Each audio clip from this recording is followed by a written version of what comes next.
favor? ¿Pueden escucharme?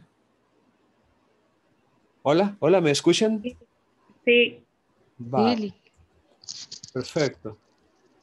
Entonces, déjenme ver si puedo compartir esta pantalla.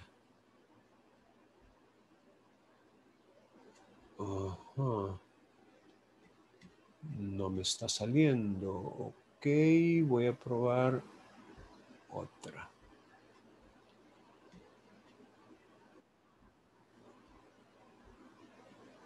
Tampoco. Wow. Increíble, pero sí.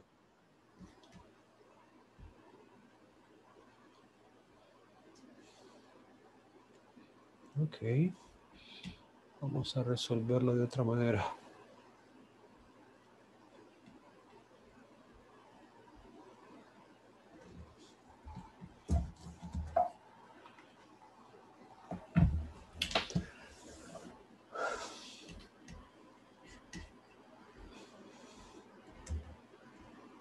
Bien.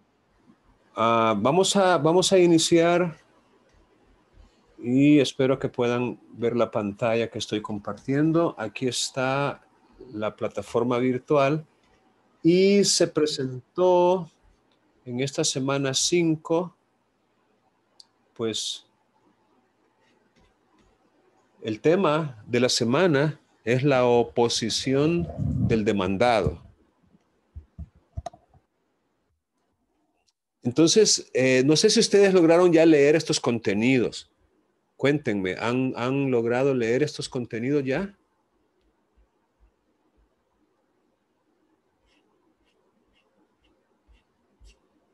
Porque yo siempre insisto que es de la mayor importancia venir a la videoconferencia con estos contenidos ya leídos. Aquí están las indicaciones para la semana. Ahí, pues muy puntualmente, ¿no? ¿Cuáles son las posibles reacciones del demandado frente a la demanda? Vamos a ver si puedo hacer esto más grandecito. Ok.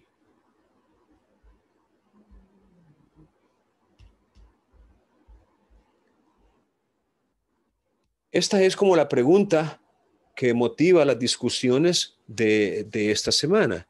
¿Cuáles son las posibles reacciones del demandado frente a la demanda?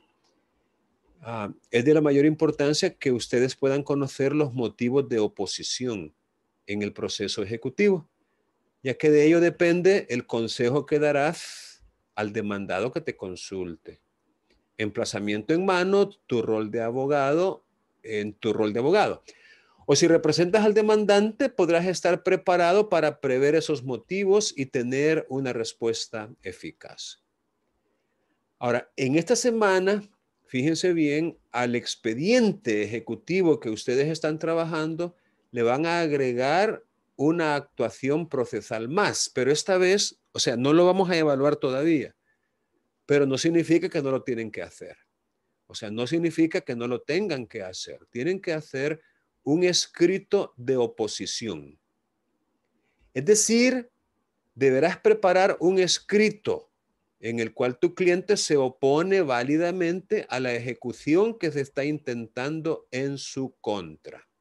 O sea, fíjense bien, esta es una actividad, una tarea no evaluada sumativamente, pero que deben hacer. Deben comenzar también ya a pensar en ello. Un escrito de oposición. Ahora, para poderlo preparar con propiedad, en forma debidamente fundada, hay que leer estos artículos del 464 al 468 varias veces. ¿Cuáles son los motivos de oposición? ¿Con cuánto tiempo cuenta el demandado para plantearlos? ¿Cómo deben plantearse? ¿Qué pasaría si no hay oposición? ¿Qué tipos de vicios o defectos se pueden fundamentar? ¿Cómo debe tramitarse la oposición? ¿En qué caso debe hacerse audiencia de prueba para resolver la oposición? Este tipo de preguntas es el que debes hacerte al estudiar estos artículos y encontrar la adecuada respuesta. Obviamente también hay lecturas complementarias, ¿no? Como en este caso que se compartió con ustedes, y déjenme buscarlo de una vez. Lo que aparece en el Código Procesal Civil y Mercantil comentado. Aquí, ¿ve? Oposición del demandado. Este material ustedes lo pueden descargar. Lo pueden descargar haciendo clic aquí en este botón, oposición del demandado, descargar, o lo pueden leer directamente. Entonces yo les recomiendo que ustedes puedan leer estos artículos del Código Procesal Civil y Mercantil y también estas explicaciones, porque ese es como el fundamento teórico de su aprendizaje durante la presente semana. También se ha preparado y se ha colocado aquí en la plataforma virtual esta presentación. Aquí, presentación semana 5. Tengan presente que se abre en una ventana distinta. Entonces tienen que hacer clic aquí, abrir presentación, y entonces les abre una nueva ventana, y en esa nueva ventana es que está la oposición del demandado. Les estoy mostrando esto porque considero que es importante que ustedes revisen estos materiales, los estudien, y cuando vengan a la videoconferencia ya los hayan analizado, porque eso le va a dar más sentido. Van a tener como una mejor oportunidad de participación y van a comprender las explicaciones que se les den. Por ejemplo, aquí hay un caso que es un caso pues real, donde aprenderemos algunas de las respuestas que dan los demandados en procesos ejecutivos. Entonces, aquí es como un estudio de una sentencia prácticamente. Una sentencia que regula esto de la improponibilidad sobrevenida. Ahora, les pregunto, ¿ustedes tuvieron oportunidad ya de leer esto? A ver, ¿quiénes podrían contestar activando ¿cómo se llama? El botón yes o el botón no? Ahí que tienen ahí por favor, quiero ver, hacer un pequeño sondeo entre ustedes. Vaya, por favor, si pudieron leer esto, presionen el botón verde que dice yes. Y si no, pues el botón rojo, ¿no? Vamos a ver, tengo una respuesta de Fátima. Los demás como que no estuvieran. Ah, bueno, aquí está Natalie, Nancy. No tengan pena, miren, hay que ser responsable de sus acciones. Brian, Daniel. Ok. Bueno, hay muchos que no se animan ni siquiera a contestar. Creo que estamos más graves de lo que parece. Ok, entonces vamos. Mío, este es mío. Mira, Marito, este es mío. Silvia, se le activó el micrófono. Bien, dice aquí, y vamos a leerlo ya que ustedes no lo hacen. Alejandra, lea por favor aquí en la pantalla. La logra ver, ¿verdad? Alejandra. Alejandra Umaña. Hola.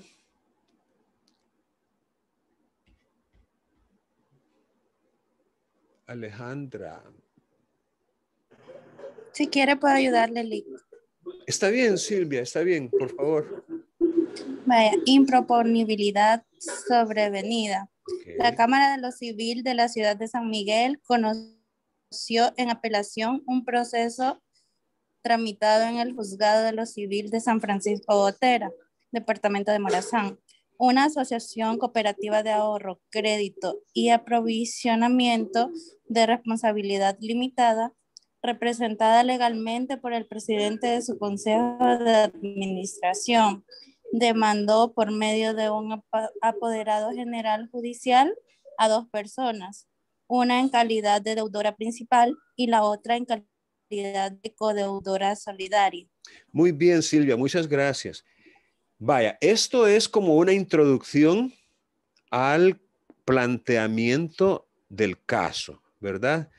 Estamos hablando de un recurso de apelación tramitado en una Cámara de lo Civil. El proceso en primera instancia se tramitó allá en San Francisco Gotera y se trata de una asociación cooperativa de ahorro, crédito y aprovisionamiento de responsabilidad limitada que es representada legalmente por el presidente del Consejo de Administración. Pues esta entidad demandó mediante un apoderado a dos personas, una de ellas como deudora principal y la otra como codeudora. Bien, aquí hay algunas preguntas. Vamos a ver, Farid, ¿puede activar su micrófono, por favor? Ok, Sí, diga. aquí está. ¿Podría el representante legal de la entidad ser directamente el que demande sin contratar a un abogado para que represente a la entidad esta? ¿Qué piensa de esta pregunta? Es como su opinión.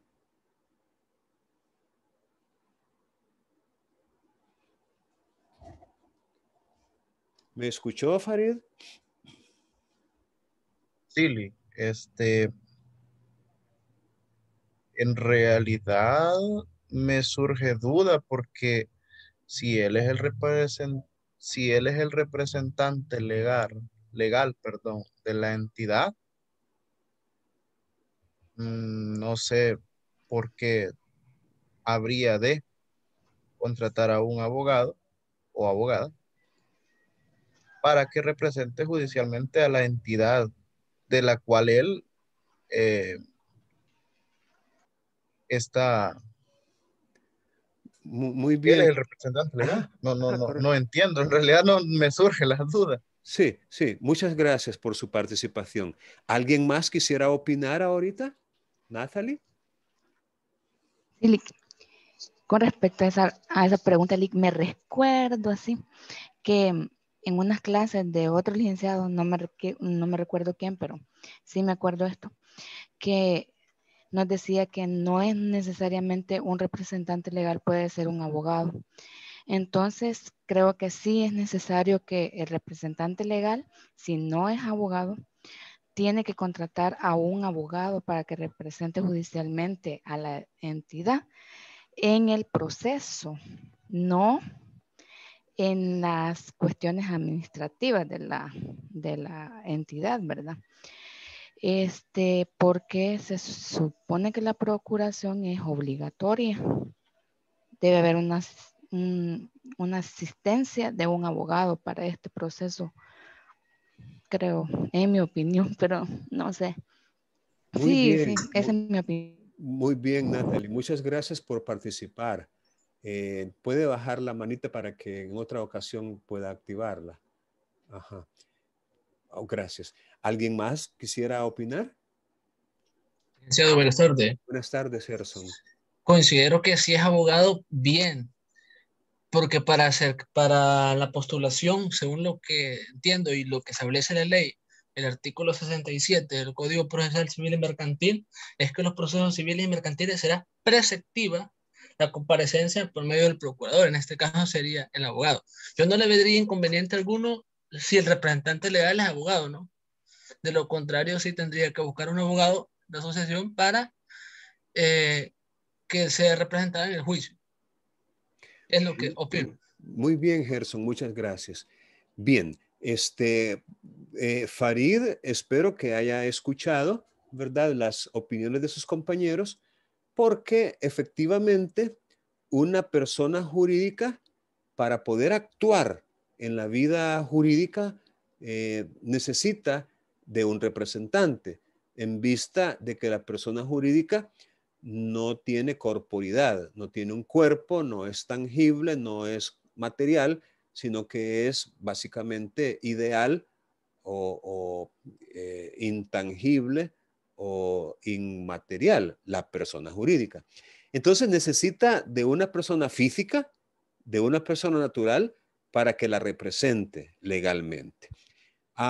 Esa representación, dependiendo del tipo de entidad de que se trate, puede recaer en una o a veces en varias personas. O sea, no hay ningún óbice para que los representantes legales de una entidad cualquiera puedan ser dos personas al mismo tiempo, pudiendo actuar conjunta o separadamente. Ahora, en el caso planteado, se dijo que esta entidad es representada legalmente por el presidente del Consejo de Administración. Eso lo dice el acto constitutivo, los estatutos o el acta o la escritura de constitución de esta asociación. Ahí se dijo que era el presidente del Consejo de Administración el que iba a representarla legalmente. Pero ¿qué resulta? Que como bien lo han dicho sus compañeros, si esta persona fuera un abogado, no habría ningún inconveniente, si así lo desea, en él directamente llevar el caso. Es decir, ser representante, llamémosle, judicial, en ese caso, de la entidad. Pero en la inmensa mayoría de los casos, los representantes legales de las distintas personas jurídicas no son abogados. O aunque lo fueran, digamos que su tiempo, sus funciones, sus muchas labores, no necesariamente les permiten intervenir en cada uno de los procesos que se puedan presentar, que a veces son muchos. Imagínense un banco, por ejemplo. Entonces, el representante legal de un banco, para manejar un ejemplo, podría ser abogado o podría no serlo. Pero aunque lo fuera, no tiene siempre el tiempo para andar él de juzgado en juzgado, ventilando o tramitando los procesos. Entonces, contestando la pregunta puntual, ¿podría el representante legal de la entidad ser directamente el que demande sin contratar a un abogado para que represente judicialmente a la entidad? La respuesta es sí, siempre y cuando él sea un abogado y pues cuente, digamos, así con el tiempo pues, y con el deseo de representar él a la entidad. Pero si no fuera abogado por motivo de la postulación preceptiva que, como bien lo dijo Gerson, nosotros tenemos regulada en nuestro código, no hay alternativa y tienen que contratar a un abogado para que sea el representante, en este caso, voluntario de la entidad. No legal, porque el representante legal es otro. O sea, cuando a uno le dan poder, uno no se convierte en representante legal de la entidad que le está dando el poder. Uno es representante voluntario. ¿Y por qué voluntario? Porque esa representación nace de un contrato de mandato, que también es conocido como poder. Y entonces uno se convierte en un representante contractual o voluntario de la entidad, más no legal. El representante legal, pues en los mismos estatutos de la entidad dice cómo se va a nombrar, cómo se va a sustituir o a quitar según el caso, según las vacantes que se vayan presentando. Bien, siempre en relación con este primer planteamiento, hay otra pregunta aquí. Dice, ¿pudo haberse demandado única y exclusivamente a la codeudora solidaria sin demandar a la deudora principal? Fíjese que en el caso se dice que se demandó a dos personas, una como deudora principal y la otra como codeudora solidaria. La pregunta es, pudo haberse demandado única y exclusivamente a la codeudora solidaria sin demandar a la deudora principal? A ver, Kelly. Hola, Lick. Hola, hola. Sí, sí, dígame, Claudia. Yo pienso de que no, Lick, mientras no se agote el primer recurso, llamémoslo así, que sería el deudor principal, no podría demandarse al codeudor. Primero hay que agotar eso. Si se comprueba que el deudor principal, por razones X, no puede solventar la deuda, entonces sí, se ejercería el derecho para acudir a que responda el segundo. Muy bien, muchas gracias por su participación. ¿Alguien más quisiera voluntariamente opinar?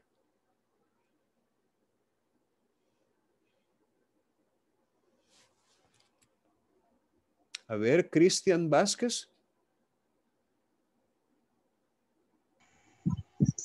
Pues, buenas tardes, licenciado, ¿me escucha? Sí, le escucho. Buenas tardes. Pues la verdad yo tengo también la misma duda de la compañera Claudia, de que al no haberse censurado primeramente, de que el deudor principal no tenga todas las capacidades como para poder realizar su pago, pues pienso yo de que no se puede demandar o, por decir así, al codeudor. Muy bien, muchas gracias por su opinión. ¿Alguien más quisiera participar voluntariamente? Porque yo quiero 3 participantes por pregunta. Ahorita tengo 2, Claudia y a Cristian. Vamos a ver. Laura González está por allí.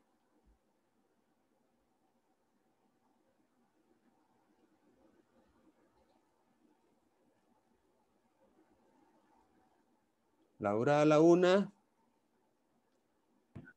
Ok. Buenas tardes. Buenas tardes.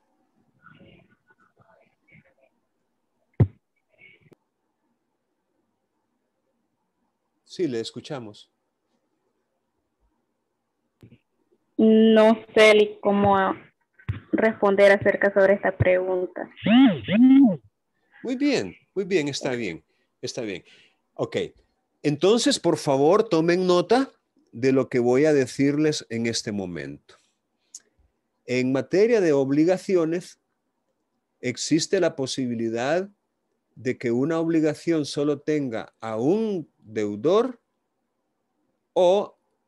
y a un acreedor. Esa sería una obligación de sujeto singular o de sujeto simple. Pero hay ocasiones en que nos topamos con que son varios los deudores o que son varios los acreedores. En ese caso, las obligaciones pueden ser simplemente conjuntas, pueden ser solidarias o pueden ser indivisibles. Esta es una clasificación de las obligaciones cuando hay varios sujetos que intervienen en ella. Entonces, la solidaridad es una figura muy interesante que nosotros debemos conocer y dominar ampliamente. La solidaridad.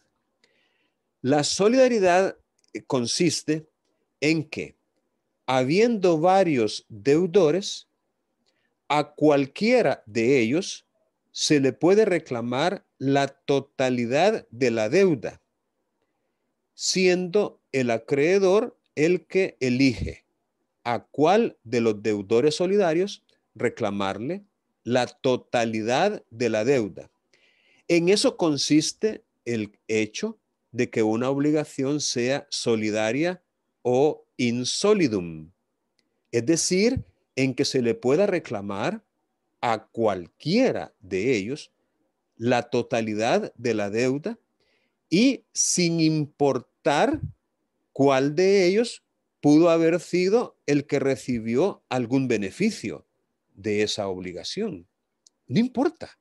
La solidaridad faculta al acreedor para elegir a su arbitrio a cuál de los codeudores o deudores solidarios reclamar la totalidad. Es decir, son ellos in solidum.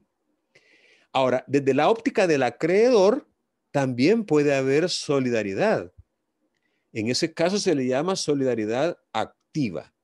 Estamos en presencia de varios acreedores, de una misma obligación, de un mismo crédito, y cualquiera de ellos puede exigir el total del crédito al deudor, cualquiera de ellos. Diferente de la solidaridad es cuando la obligación es conjunta o, como dicen algunos autores, simplemente conjunta.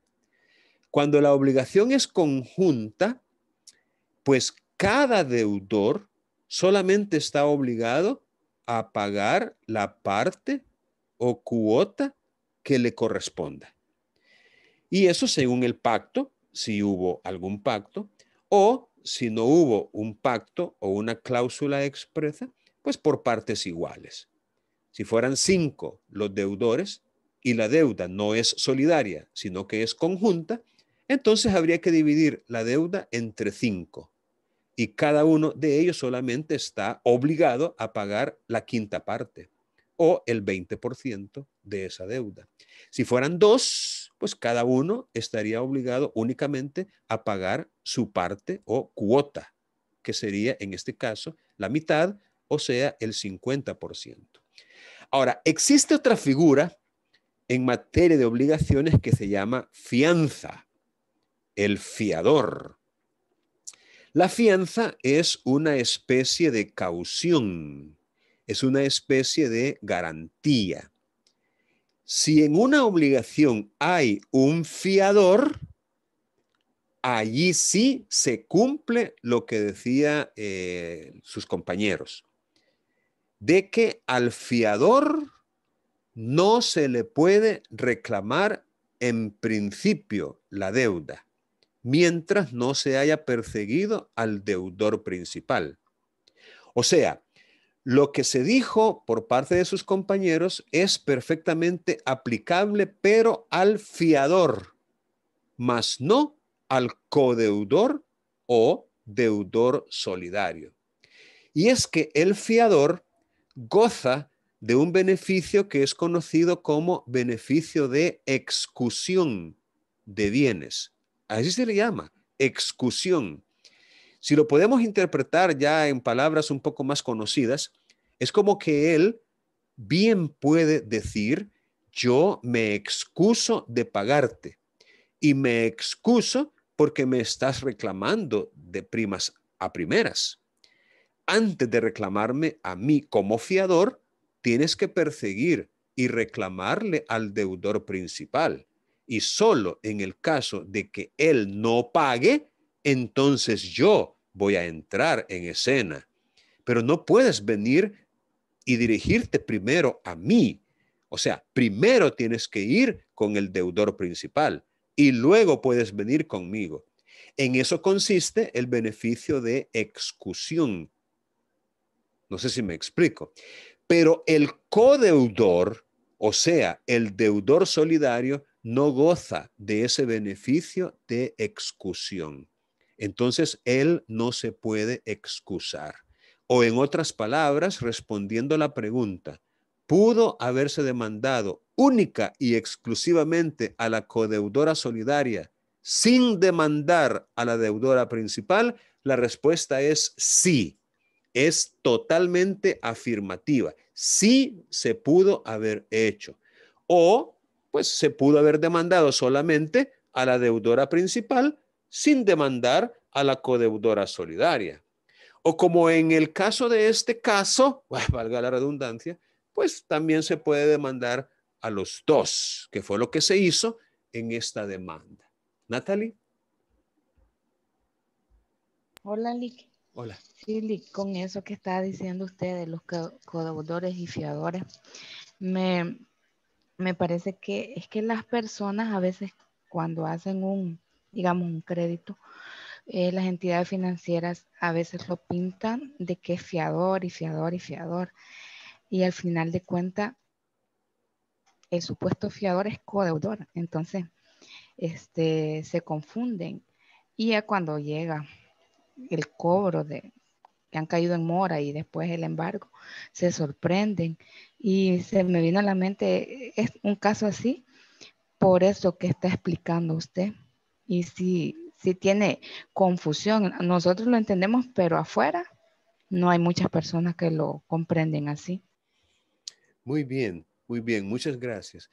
Voy a aprovechar el comentario que usted acaba de hacer para decirles que en materia civil, en materia eminentemente civil, la regla general cuando hay varios deudores es que las obligaciones sean conjuntas. Es decir, que cada deudor responda solamente de la parte o cuota que le corresponde. En materia civil, la solidaridad es la excepción. Es decir, la solidaridad tiene que pactarse, ya sea en el contrato, en el testamento o establecerse en la ley. La solidaridad en materia civil no es, digámoslo así, automática o no se presume o no se tiene por establecida por defecto, sino que se tiene que establecer expresamente en materia civil. Pero en materia mercantil,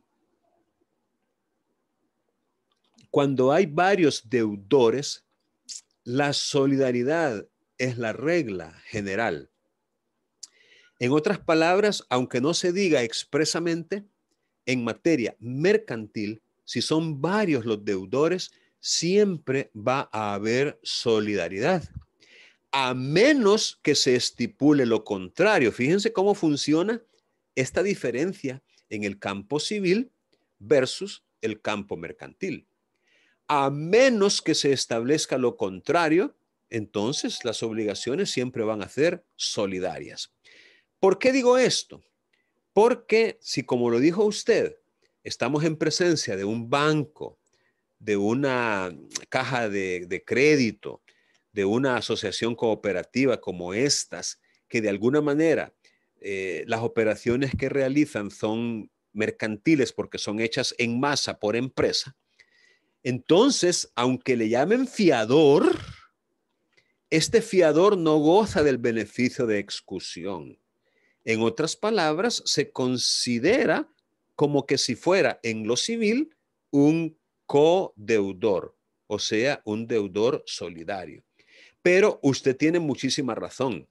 Esa confusión existe y muchas personas piensan que como ellos no recibieron ningún beneficio en esa deuda, ya que ellos solamente fueron fiadores o codeudores, pero como ellos no recibieron ningún 5 partido por la mitad, ellos entienden que debería perseguirse a aquel que recibió el préstamo, que recibió el beneficio, que agarró el dinero y lo utilizó en sus cosas, y no a usted, sino que a usted lo tienen que dejar ya como quien dice como última ratio, ya como quien dice en última instancia.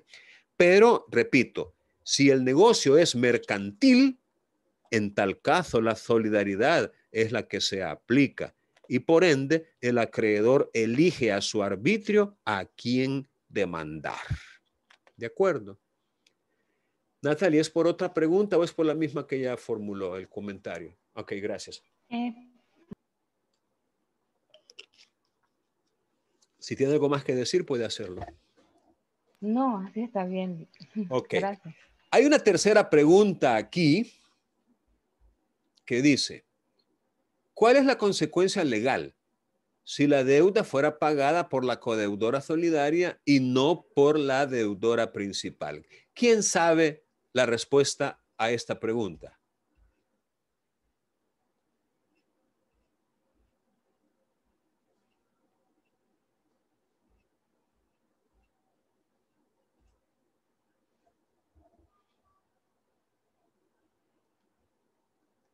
Valeria Montiel, ¿está por ahí, Valeria?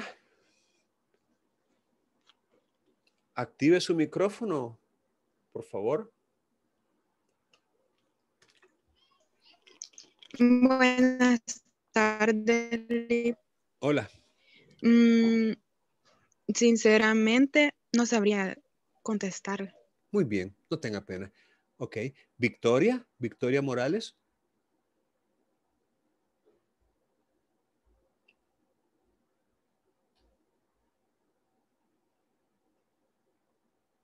Victoria, ¿está por ahí? Buenas tardes. Hola, buenas.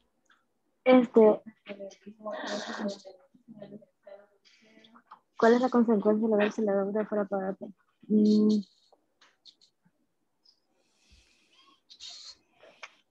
Pues creería que la deuda, ya sea por la codeudora o por la deudora principal, sería la misma, que tendrían que pagar, ¿no?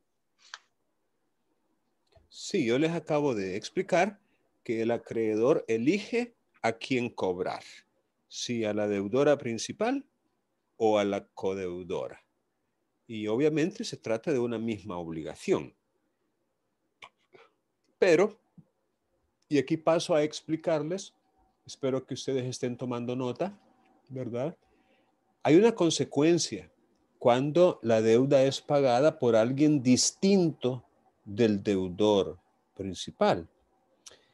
Déjenme hacer memoria de algunos escenarios que se pueden presentar en presencia del pago de una obligación. Miren, según la ley, una obligación puede ser pagada no solamente por el deudor principal, entiéndase, por aquel que contrajo la obligación, por aquel que es directamente el obligado. No solamente se puede pagar válidamente por él, sino que puede pagar por el deudor cualquier otra persona. Incluso aunque el deudor no se dé cuenta, aunque él ignore que otro está pagando, aún así se puede. Incluso se puede pagar hasta contra el consentimiento del deudor. Como quien dice, a pesar de que él lo haya prohibido, aún así se puede pagar. ¿Y saben por qué? Porque lo que al acreedor le interesa es que se le pague. No le importa quién lo haga. El pago hecho por una persona distinta del deudor es válido y produce el efecto de extinguir esa obligación con respecto a ese acreedor. Una vez que se le ha pagado y que él recibió ese pago, ya no estaría habilitado o legitimado para reclamarlo porque ya se le pagó. O sea, el pago es válido. Distinto es, y pónganle mucha atención a esto y vayan tomando nota, porque si no toman nota y solamente pretenden que lo recuerden con solo haberlo escuchado, no se engañen, hombre. O sea, siempre es necesario tomar nota, hacer apuntes y después repasarlos. Distinto es a quién le va a pagar usted. Es decir, si bien es cierto, puede pagar cualquier persona, no se le puede pagar a cualquier persona. Ahí la cosa cambia. O sea, usted cuando va a hacer el pago, tiene que asegurarse de hacerle el pago a quien esté legitimado para recibirlo, ese pago. Es decir, cuando usted va a pagar, a la persona a la que le va a pagar, esa sí es importante. O sea, no se le puede pagar a cualquiera, sino que tiene que pagársele a la persona que corresponda. Si usted hace un pago a una persona distinta de la que le debía pagar, ahí sí ya la regó. Allí hay un aforismo, anótenlo ahí con comillas, aforismo jurídico. Quien paga mal, paga 2 veces. Fíjense bien lo interesante que resulta. quien paga mal, paga 2 veces. ¿Qué significa? Fácil. Si usted hace un pago a la persona equivocada, es como que no hubiera pagado. Tiene que volver a pagar. Es decir, tiene que hacer el pago y tiene que hacerlo bien a la persona correcta. Si se equivoca con la persona, ya la regó.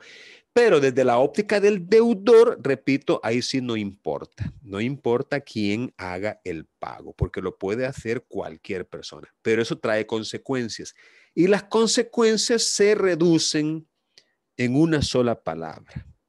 Una sola palabra que si ustedes no la han escuchado o leído antes, pues preocúpense.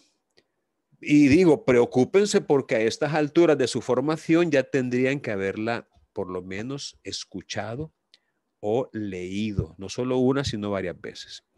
Es lo que se llama subrogación. Repito, si es primera vez en su vida que usted oye esta palabra, algo anda mal en su proceso de aprendizaje. Y se los digo así, vea, como amigo. Subrogación. Si ni siquiera sabe cómo escribir la palabra, pues igualmente preocúpese.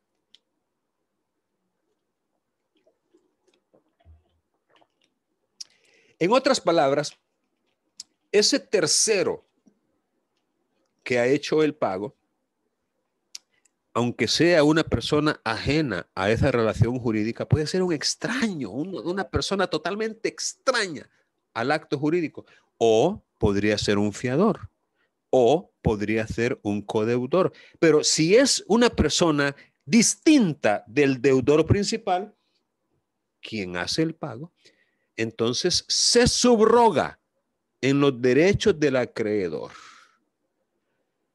Eso de que se subroga está regulado en el Código Civil. Se subroga, es decir, pasa a ocupar el mismo lugar que ocupaba el acreedor, o sea, aquel a quien él le pagó. En otras palabras, si bien la obligación se extingue con respecto a ese acreedor, porque ya se le pagó, pero en realidad subsiste con respecto al deudor principal, quien todavía sigue obligado a pagarle a aquel que pagó por él. No sé si me explico. En eso consiste la subrogación. Es decir, esa transmisión de los derechos de un acreedor al tercero que le pagó. Y así lo define la ley. Bien, ¿alguna cuestión que no les queda muy clara hasta este punto? ¿Algo que no han comprendido muy bien? Lick, dígame. Soy Sujei. Con eso que está explicando, se me viene a la mente el cuasi contrato. Porque si un tercero se quiere obligar, o sea, pagar de esa manera al acreedor, un tercero que no tenga nada que ver con la obligación, él solo está haciendo, digamos, un cuasi contrato, pero después él no puede exigir, me imagino, que el deudor principal le vaya a cancelar lo que él ya canceló por su propia voluntad. Permítame. Cuando yo digo que él se subroga en los derechos del acreedor, y cuando yo les explico que la subrogación es la transmisión de esos derechos del acreedor al tercero que le pagó, lo que significa es que él pasa a ocupar la misma posición jurídica que ocupaba el acreedor. En otras palabras, si el acreedor estaba facultado para exigirle al deudor principal que le pagara, ahora ese tercero que le pagó al acreedor está facultado también para exigirle al deudor principal que le pague a él, porque en eso consiste la subrogación. Es decir, esa es la consecuencia legal que opera cuando una persona paga por otra, ya sea como fiador, como codeudor o como un tercero ajeno o extraño. Ahora, en cuanto a lo que usted decía del cuasicontrato, pues yo podría decir que sí, que podríamos estar en presencia de un cuasicontrato llamado gestión de negocios ajenos o agencia oficiosa, cuando el tercero que pagó es un extraño a la relación jurídica. Pero cuando es un fiador o un codeudor, la fuente de la obligación sigue siendo el mismo contrato. Porque recuerden que ellos también se vincularon contractualmente con el acreedor, pero no en calidad de deudor principal, sino en calidad de fiador o de codeudor solidario. Entonces, en el caso de que ellos paguen, la subrogación se da siempre en virtud de la ley, pero la fuente de la obligación vendría a ser precisamente el mismo contrato en el cual ellos aparecían como fiador o como codeudor solidario.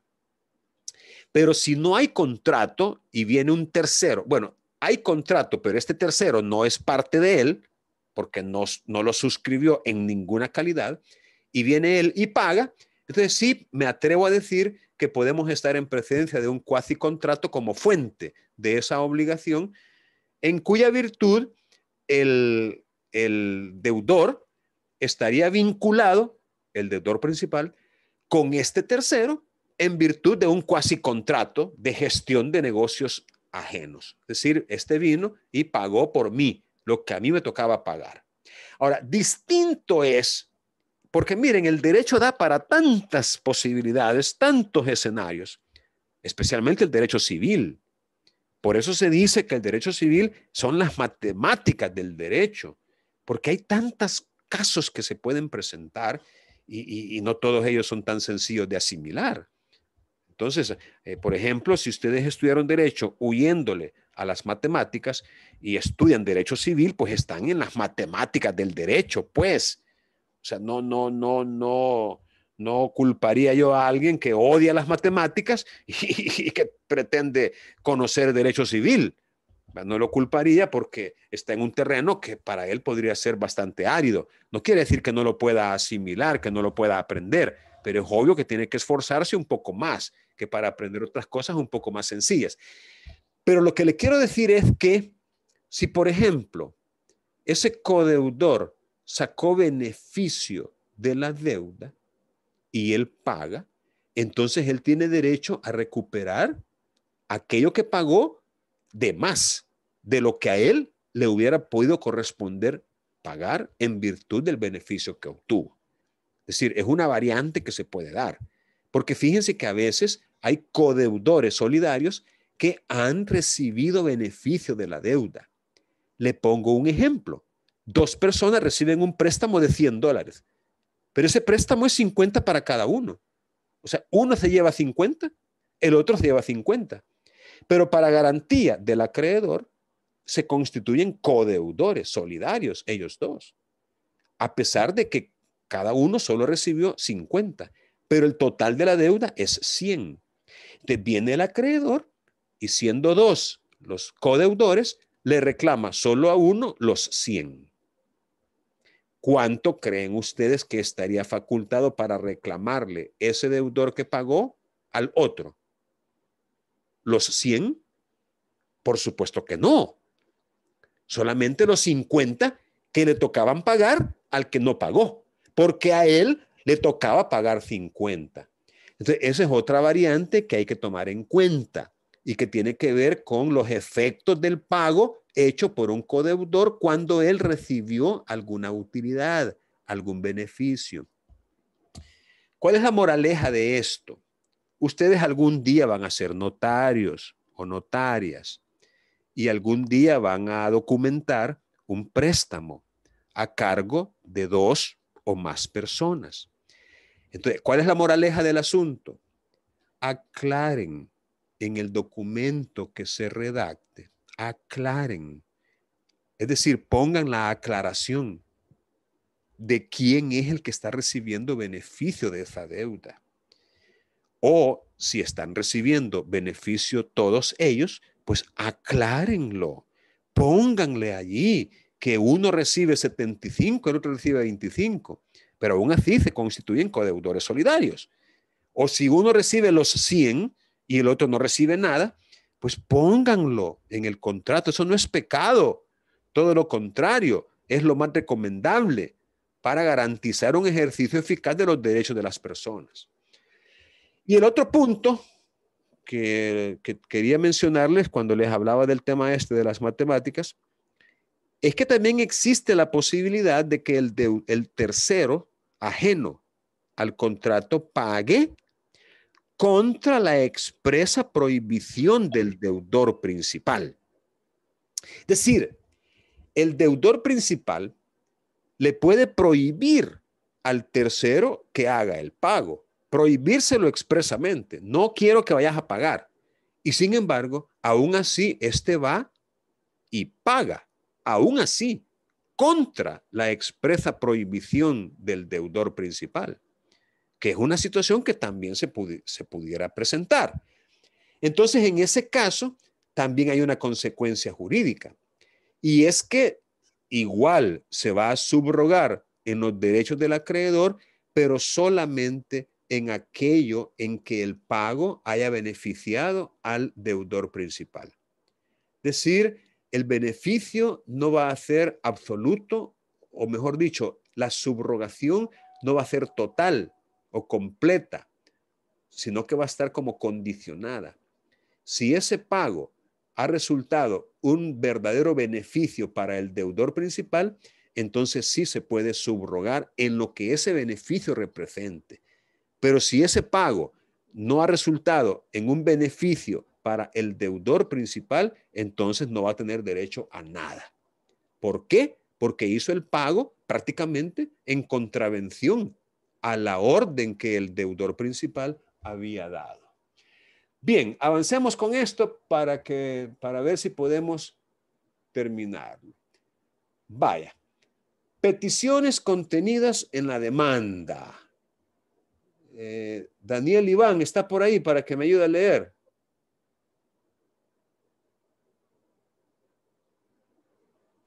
Daniel, sí, licenciado, aquí estoy. muy bien, ayúdeme ahí, por favor. En la demanda ejecutiva expresa y literalmente se pidió, dice, nos admitan la presente demanda, nos tengan por parte en el carácter de que comparecemos, se decrete de trave formal embargo en los bienes propios de la señora, tal, para que cancelen a nuestra representada el capital y los intereses mencionados, y cualquier gasto en que nuestra representada incurra en el cobro de la presente obligación. Se libre mandamiento de embargo contra los bienes de las demandadas, a fin de trabar formal embargo sobre los bienes propios de las demandadas, a fin de cumplir con la obligación a nuestra representada. Se comisione para trabar embargo de los bienes de las ejecutados a la oficial público de juez ejecutor de embargos licenciada tal. Oportunamente se cite y emplace a las demandadas señoras en los lugares señalados para el fin, y en la sentencia definitiva se condene a las demandadas a cancelar a nuestra representada el capital e intereses adeudados a la fecha de tal, así como los intereses que vayan resultando, más las costas procesales y todos los gastos que en nuestra representada incurra en el cobro de la presente obligación, tal y como está estipulado en el título de mutuo, dice. Ok. Y finalmente. Y se le dé trámite de ley. Ok, gracias, Daniel. Bien, aquí tenemos entonces, de una manera muy puntual, lo que se pidió expresa y literalmente en la demanda ejecutiva. Nos admitan la demanda, nos tengan por parte en el carácter en que comparecemos, se decrete y se trabe, aquí faltó la I, se decrete y se trabe formal embargo en los bienes para que cancelen a nuestra representada y cualquier gasto en que nuestra representada incurra. Se libre mandamiento de embargo a fin de trabar formal embargo, a fin de cumplir con la obligación. Se comisione al juez ejecutor de embargos, se cite y emplace a las demandadas y que en sentencia se condene a cancelar capital, intereses y los que vayan resultando, dice, más las costas procesales y todos los gastos en que nuestra representada incurra. Y finalmente que se le dé el trámite de ley. Bien, a partir de esto también hay aquí algunas preguntas. Ya que a ustedes no les gusta hacer preguntas, a mí sí me gusta. A ver, Fátima, encienda su micrófono, por favor. Fátima Majano. Okay. Buenas tardes, Lick. Buenas tardes. Aquí está su pregunta. ¿Quiénes son parte dentro de un proceso civil y mercantil? Se le puede tener por parte a un abogado que representa al demandante o al demandado. ¿Qué piensa usted? Yo tenía entendido que las partes eran materiales y procesales, entonces el abogado es parte procesal y las partes materiales son los propios que intervienen en el proceso como sujetos, como relativos a la pretensión. Muy bien, muy bien. Muchas gracias por su opinión. Me parece muy acertada. Karen Caballero, ¿qué ha oído usted o qué piensa sobre esto?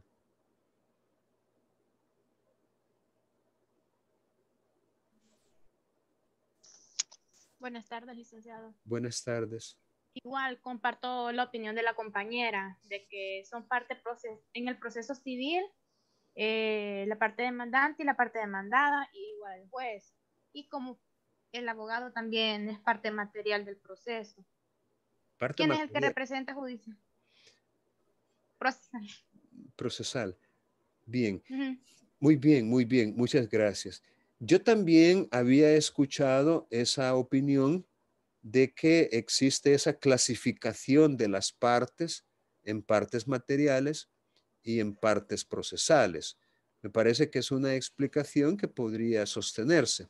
Sin embargo, a la luz del Código Procesal Civil y Mercantil, me parece que sería muy conveniente repensar este asunto para ver si efectivamente los abogados podría entenderse que son partes. Y lo digo porque partes dentro de un proceso civil y mercantil, por lo menos así, ¿no? Sin apellido, es decir, sin hablar de partes materiales o partes procesales. Pero si decimos las partes, definitivamente que así sin apellido, es decir, sin aclarar partes materiales o partes procesales, las partes jamás lo puede ser un abogado.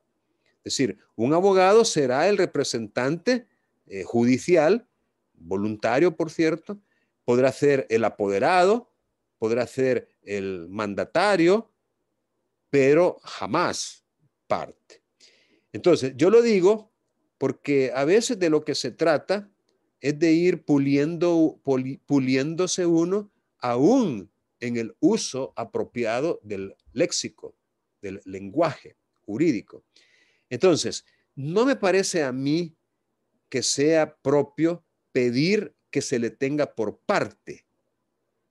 Claro, tal vez la aclaración está en el carácter en que comparecemos suavice un poco la petición esta. Pero lo cierto es que a quien o de quien tenemos que pedir que se le tenga por parte es a la persona que representamos. Es decir, la manera de pedir en cuanto a esto, en mi opinión, por supuesto, pues tampoco yo estoy queriendo, como quien dice, inventar la rueda o la gasolina en polvo, o descubrir, como decían aquellos, la orilla azul de la Basinica. Pero sí pienso yo que en esta parte de la petición, pues bien podemos mejor decir que se tenga por parte a mi poder dante en su calidad de demandante o en su calidad de demandado. Es decir, referirnos no a nosotros, sino a la persona que representamos y pedir que sea a ella a quien se le tenga por parte, no a nosotros. No sé si me explico. Ahora, con respecto a nosotros, bien podemos decir que se nos autorice la intervención. en el carácter en el que comparecemos. Es decir, yo redacto esta porción de la parte petitoria de una manera distinta. Y como se trata de compartir, por eso es que lo estoy mencionando, pues, para que cuando ustedes hagan sus demandas, pidan que se tenga por parte, no a ustedes, porque ustedes no son parte, ni lo pueden ser. Ahora, si usted quiere decir, se me tenga por parte procesal, bueno, eso ya estaría más aceptable. Pero, insisto, las partes en un proceso son demandante y demandado. Y punto, en mi opinión, ¿verdad? Que espero que ustedes entiendan cuál es la intención también que tengo al hacer esta explicación. Y en esta parte, por ejemplo, tenga por parte a mi mandante en el carácter o en calidad de demandante, por ejemplo. Y a mi persona se autorice o se me dé intervención en el carácter en que comparezco. Algo así. Bien, Melissa. Aquí hay otra pregunta para usted, mire. ¿Ya activó el micrófono, Melissa?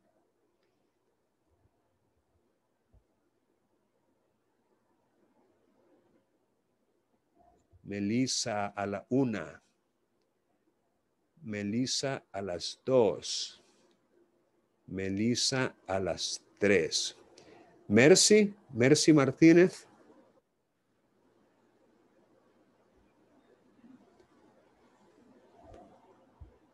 Hola. Tampoco.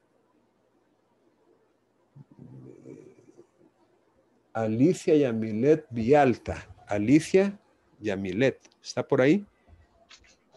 Buenas tardes, licenciado, sí, aquí estoy. Buenas tardes. Vaya, mira, aquí hay otra preguntita. Según las peticiones de la demanda, ¿para qué sirve el embargo? ¿Es para lo que se dijo en la demanda? Mira, aquí dice, se decrete y se trabe formal embargo para que cancelen a nuestra representada el capital y los intereses y cualquier gasto en que incurra. Según esto, el embargo es para que cancelen. Y luego lo recalca, se libre mandamiento de embargo contra los bienes de las demandadas a fin de trabar formal embargo, a fin de cumplir con la obligación. Entonces, la pregunta es, según lo que se dijo en la demanda, ¿para qué sirve el embargo? ¿Y es para eso en realidad? Como quien dice, la pregunta es, ¿para qué sirve el embargo? ¿Qué piensa usted? ¿Para qué sirve el embargo? ¿Para qué pide uno el embargo en una demanda ejecutiva? Bueno, Lick, yo considero que el embargo se establece cuando la persona no ha podido cancelar un monto, digamos que le hayan realizado un préstamo, por decirlo así, no sé. O sea, le presta como que la cantidad de, por ejemplo, $1,000, entonces se van a embargar los bienes materiales de esa persona ya que no pudo establecer dicha deuda con el dinero. Entonces el embargo se establece en los bienes como una garantía para que esa deuda pueda ser saldada. Eso considero que es. Vaya, pero usted utilizó una palabra muy interesante, como una garantía, como una garantía. Pero en esta parte de la demanda dice para que cancelen y dice a fin de cumplir con la obligación. Algo así como que el embargo sirve para que cancelen los intereses, el capital, cualquier otro gasto, para que cumplan con la obligación. Es decir, sí, dígame. Bueno, en este caso, para mí, creo que ya no sería una garantía ni tampoco un respaldo para saldar la deuda y todo lo demás, sino que yo lo entiendo como que ya se está ejecutando en sí el embargo pues de los bienes y todo, ya no sería para ver si se paga o no, sino que ya lo están ejecutando. Muy bien, muchas gracias. Veo que captó la idea. Farid, ¿usted quería decir algo?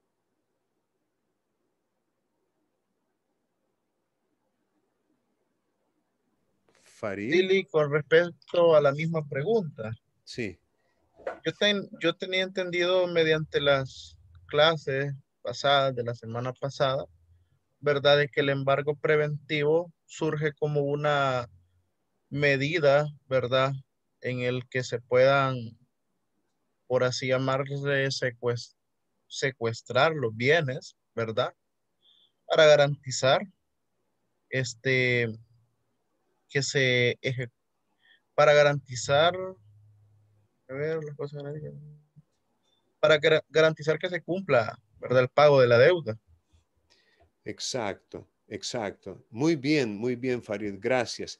Vean, efectivamente, y hoy mismo se los expliqué también, el embargo en materia de un proceso ejecutivo llevado hasta el final, digamos que el embargo se puede solicitar en dos momentos, procesalmente hablando. Un primer momento es precisamente en la demanda ejecutiva, que es este momento.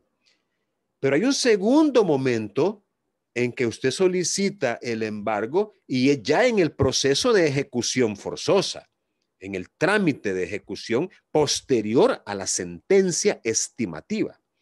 Entonces, en esta parte de la demanda ejecutiva, el embargo es una medida cautelar.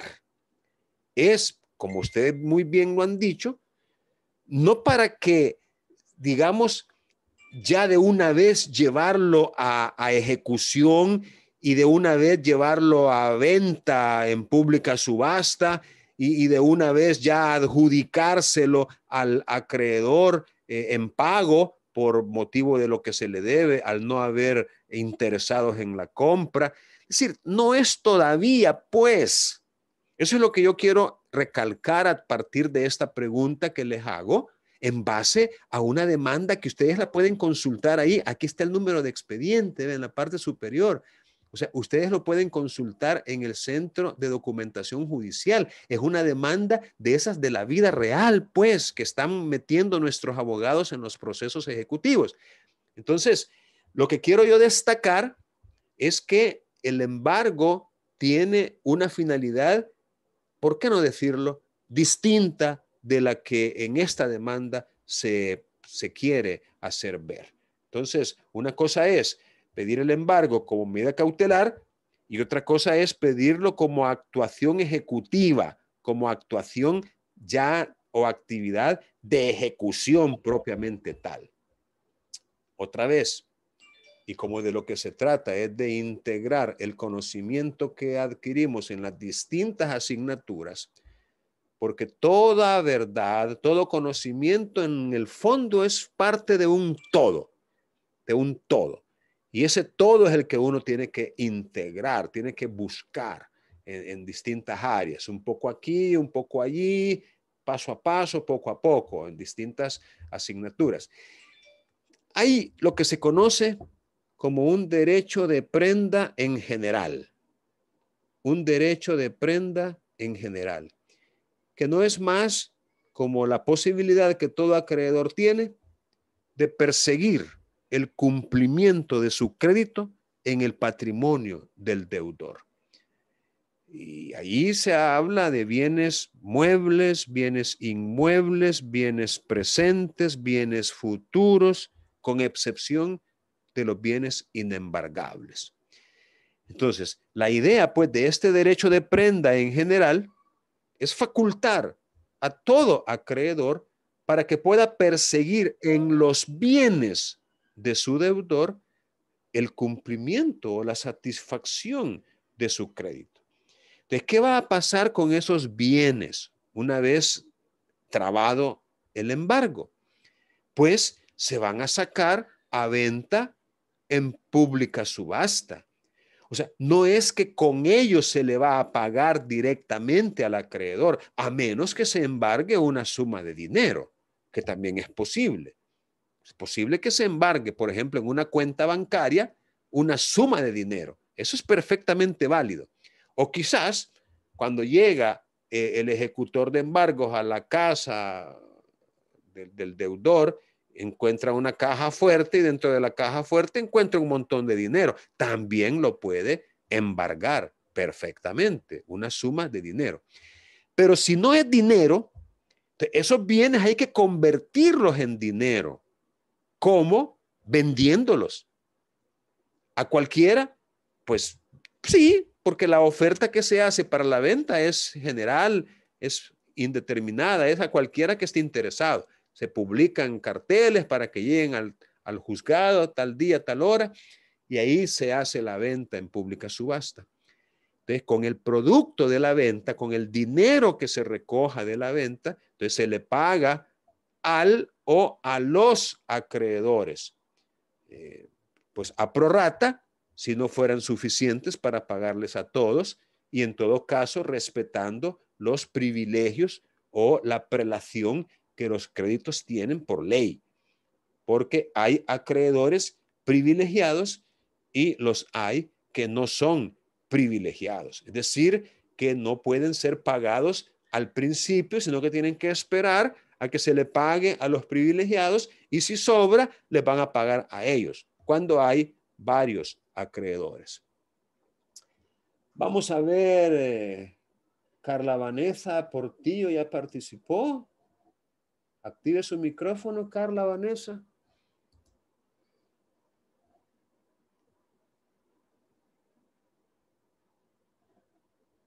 Carla a la 1.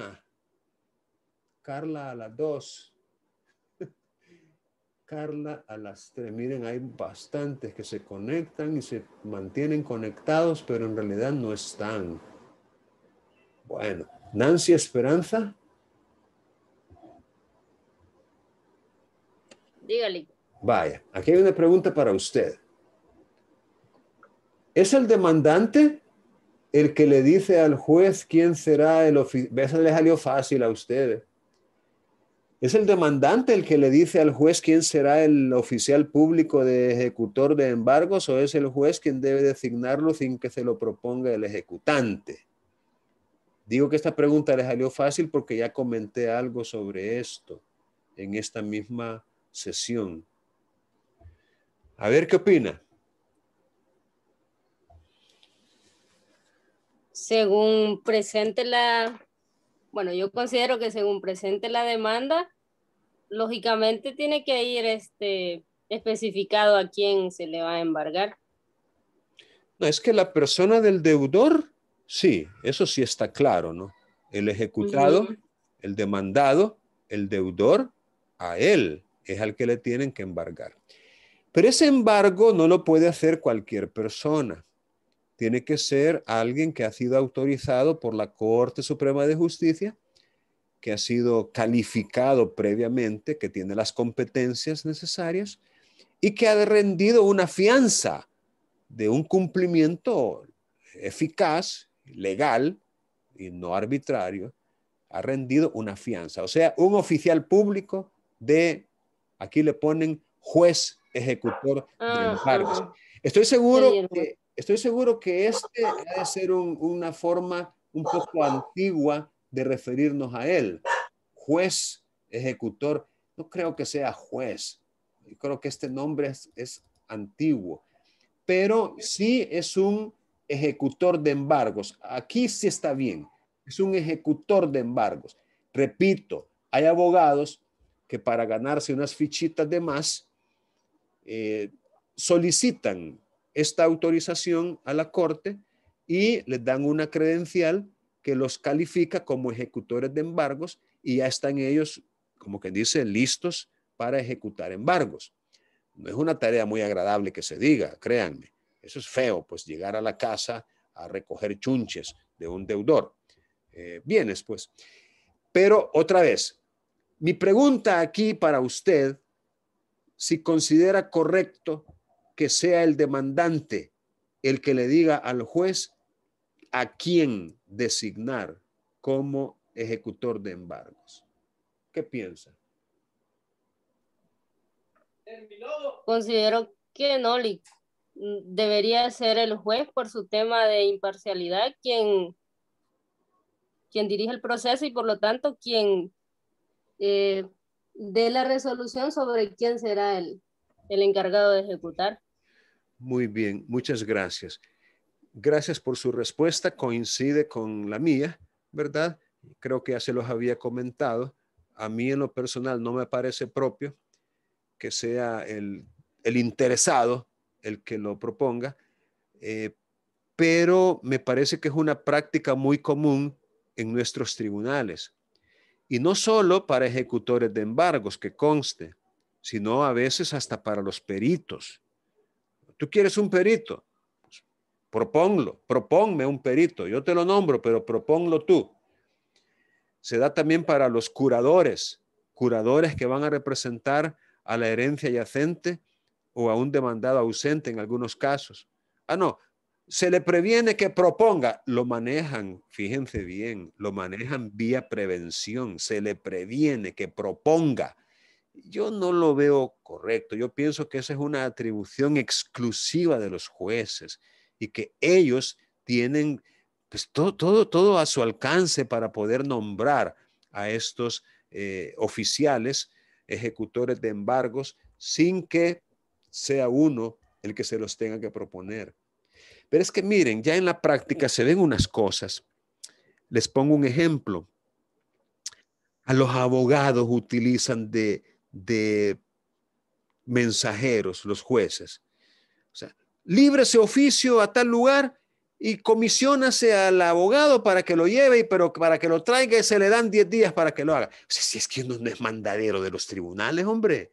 Si para eso no están las vías oficiales, pues, que no tienen ahí una persona encargada de notificaciones, citaciones, ordenanzas, lo que sea, o en todo caso no está el correo, pues. Pero no, a uno lo comisionan. Así que una vez yo me peleé con un tribunal porque le dije, mire, yo no soy mandadero del juzgado, hombre, si no está el correo, pues mándenlo ustedes, no frieguen. Me peleé con el tribunal. Pero fíjense que a qué viene todo esto. A que muchos abogados, en el deseo de hacer las cosas rápido, ellos se han ofrecido. Y mire, y si me da el oficio, yo se lo llevo. Entonces, de ahí quedó como la costumbre, la facilidad para el tribunal. Total es que a uno lo ponen. Allá ustedes sí se dejan, pero bueno, cada quien, ¿no? Cada quien. Distinto es que yo lo pida. Ahí sí yo estoy de acuerdo. Si yo tengo interés en que algo se haga rápido y yo lo pido, sí, pues está bien que me comisionen. Pero si yo no le he pedido, ¿por qué me van a mandar a mí? Pues dígame. Pero ¿y si aún alegando lo mandan? ¿Tiene que hacerlo o qué? No, ¿y por qué? No pueden. No pueden. No, es que no, yo no soy empleado del juez. Olvídese. Yo soy abogado de las partes, pero no estoy para hacer los mandados. No. No podría. Ok, veamos. En ese caso, lo pueden procesar a usted por no hacerlo. ¿Qué? No, como le digo, no. El tribunal tendría que reconocer que uno tiene la razón y hacerlo. A lo mejor se lo engaveten, a lo mejor se lo empapelen, a lo mejor se lo pierdan. De alguna manera van a encontrar para desquitarse con usted, pero no pueden, como quien dice, informarlo a la sección de investigación profesional o prevenirle de que... No. Claro, es una forma de pelearse con la cocinera, yo lo acepto, yo lo reconozco. Y bueno, el consejo que les doy es que hagan estas cosas con prudencia, pues, ¿verdad? Pero sí me parece que es impropio y totalmente incorrecto utilizarlo a uno, ¿verdad? Para hacer las cuestiones que para eso están las vías, pues, oficiales, el correo, qué sé yo, cualquier otro mecanismo, pero no tiene por qué ser a uno mismo, a menos que uno lo pida. Si yo lo pido, pues está bien. La comisionas al licenciado para que él diligencie el oficio. Es como cuando mandan cuestiones a los registros, al registro de la propiedad, por ejemplo.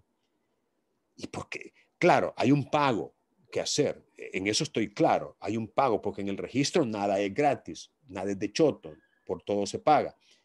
Pero, ¿y entonces por qué no le dicen a uno, pues mire, aquí va a tener que hacer un pago?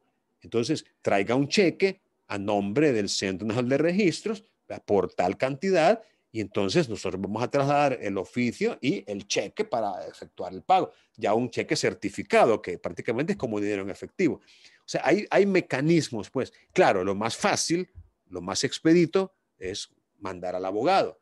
Y bueno, está bien, pues si a usted le beneficia, hágalo. Pero no debería ser como impuesto, pues. Eso es lo que yo cuestiono, que no tiene por qué nacer de ellos, ni mucho menos ser impuesto. Si uno lo pidiera, está bien, no le veo yo ningún problema. Pero que de ellos salga, ahí sí que no. Bien, por aquí tenemos una pregunta más. En un proceso ejecutivo, ¿se cita y emplaza a los demandados? Porque fíjense que aquí lo que se está pidiendo expresamente es se cite y emplace a las demandadas. En base a eso, yo me hago la pregunta, ¿en un proceso ejecutivo se cita y se emplaza a los demandados? ¿Qué es lo que debe pedirse en la demanda ejecutiva para ser consecuente con el acto procesal que según la ley debe realizarse? Es decir, ¿qué es lo que se hace para darle a los demandados ese plazo a fin de que contesten la demanda y presenten, si desean, oposición? ¿Qué dice el código a ese respecto? ¿Quién recuerda?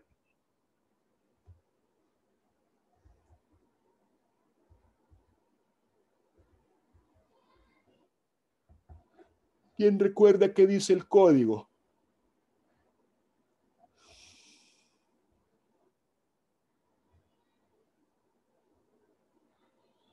Vamos a ver. Adobe.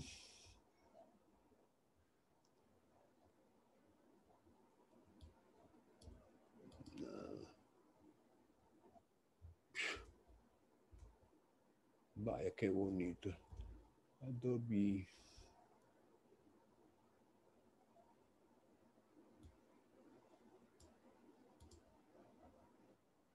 Ah, vaya. Ya me sacó 2 veces. Vean, lo que el código dice con respecto a este tema es que se va a notificar al demandado el decreto de embargo y que esa notificación equivale al emplazamiento.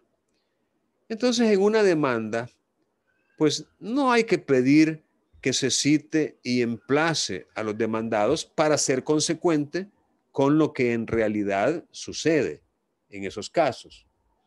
Porque, como les repito, lo que sucede en esos casos, vamos a ver si encuentro, déjenme ver esto. Ándale. Vaya, estoy peor que lo que pensaba. En esa parte es mejor tratar de utilizar el mismo lenguaje que utiliza el legislador. Y el legislador no habla de citación y emplazamiento en el proceso ejecutivo. Sí dice que la notificación del decreto de embargo equivale al emplazamiento. Entonces, nada cuesta en esta parte oportunamente se notifique el decreto de embargo a las demandadas a fin de que puedan hacer uso de sus derechos. Es decir, otra vez, tratando de buscar la excelencia en el lenguaje que utilizamos. Y finalmente, la última pregunta de esta parte, también ya se los había comentado. La sentencia que se dicta en un proceso especial ejecutivo es de condena. ¿Eso es lo que debe pedirse en la demanda? ¿Que se condene al o a los demandados? Lo digo Porque aquí lo que se pidió fue que en sentencia definitiva se condene a las demandadas. Entonces, habría que valorar si es una sentencia de condena la que se pronuncia en un proceso ejecutivo o si es una sentencia de otra naturaleza. Porque siempre debemos tratar de ser consecuentes con el lenguaje utilizado por el legislador y con lo que debería suceder.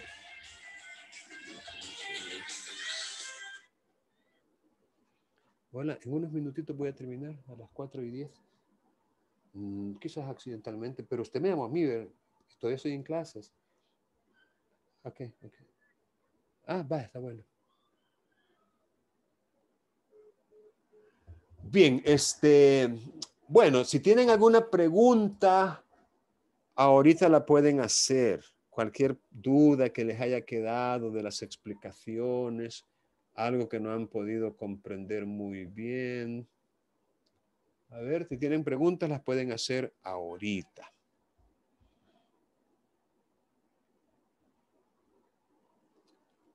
Ok, asumo por su silencio que no tienen preguntas. Entonces voy a parar la